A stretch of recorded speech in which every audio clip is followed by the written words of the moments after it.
Waalaikumsalam warahmatullahi wabarakatuh.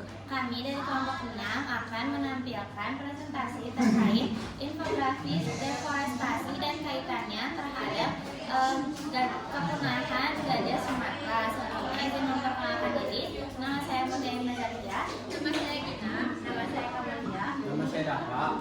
Baik, yang pertama akan dijelaskan oleh kami. Yang pertama itu ada pengertian dari Pulau Sumatera. Pulau Sumatera memiliki luas sekitar 43 juta hektar dan pada awalnya hampir seluruh wilayahnya tertutup hutan sekitar kurang lebih 80-90% atau sekitar 37-42 juta hektar. Namun akibat deforestasi sekarang hutan yang tersisa hanya sekitar 40-50% dari luas awalnya. Hal ini membuat habitat gajah Sumatera semakin berkurang dan terancam. Selanjutnya, apa itu deforestasi? Deforestasi adalah proses berkurangnya atau hilangnya tutupan hutan akibat aktivitas manusia seperti penambangan, pembukaan lahan, atau pembakaran. Artinya, hutan yang tadinya lebat berubah menjadi perkebunan, misalnya sawit, pemukiman, tambang, jalan, atau infrastruktur.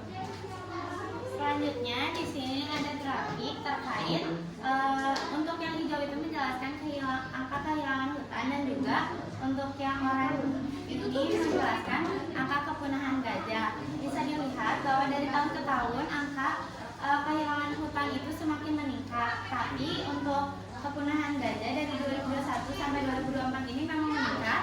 Namun pada 2025 ini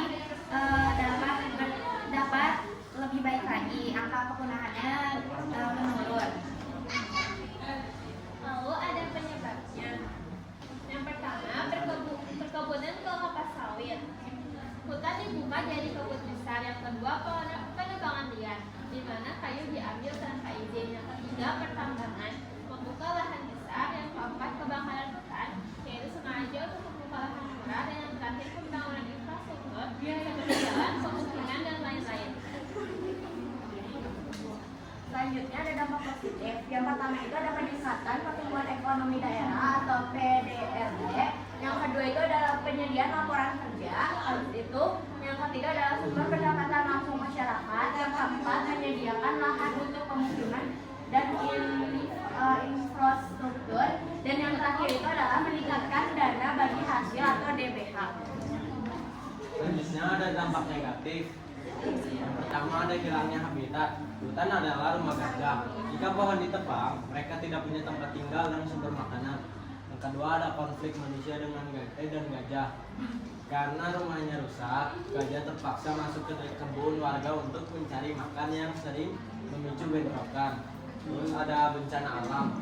Akar pohon yang berfungsi menyerap air. Tanpa pohon, air hujan bisa mengalir di permukaan dan menyebabkan banjir dan longsor.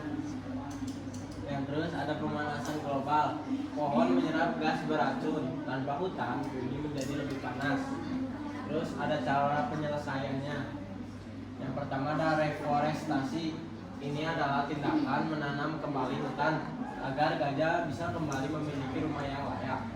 Terus ada penegakan hukum, memberikan efek jerak pada perusahaan atau oknum yang merusak hutan secara ilegal. Terus ada koridor satwa, membuat jalan tol hijau yang menghubungkan hutan yang terputus agar gajah bisa melintas tanpa diganggu manusia. Terus ada edukasi, mengajarkan masyarakat bahwa menjaga hutan berarti menjaga sumber air dan keselamatan mereka sendiri dari bencana. Dan yang terakhir ada kesimpulan. Mungkin dapat kita lihat dari grafik yang tadi, kalau misalkan angka kepunahan ini tuh menurun, tapi deforestasinya itu kita masih bisa melihat terus meningkat. Deforestasi di Sumatera ini selama periode 2021 sampai 2025 masih sangat menjadi ancaman besar bagi kelangsungan hidup gajah Sumatera, karena ini tuh menyebabkan habitat dan sumber makanan mereka itu semakin berkurang. Walaupun kondisi kepunahan gajah Sumatera ini mulai membaik berkat adanya berbagai upaya konservasi dan perlindungan habitat, dampak jangka panjang deforestasi tetap berbahaya apabila terus meningkat. Jika hutan semakin banyak hilang, maka ruang hidup alami gajah dan area untuk konservasi juga akan semakin sempit, sehingga upaya pelestarian dan juga akan semakin sulit dilakukan dan resiko kepunahan gajah Sumatera tetap akan meningkat di masa depan. Jadi intinya deforestasi ini tetap mengancam walaupun di tahun 2025 dari angka kepunahan gajah itu menurun. Baik, cukup sekian dari kelompok 6.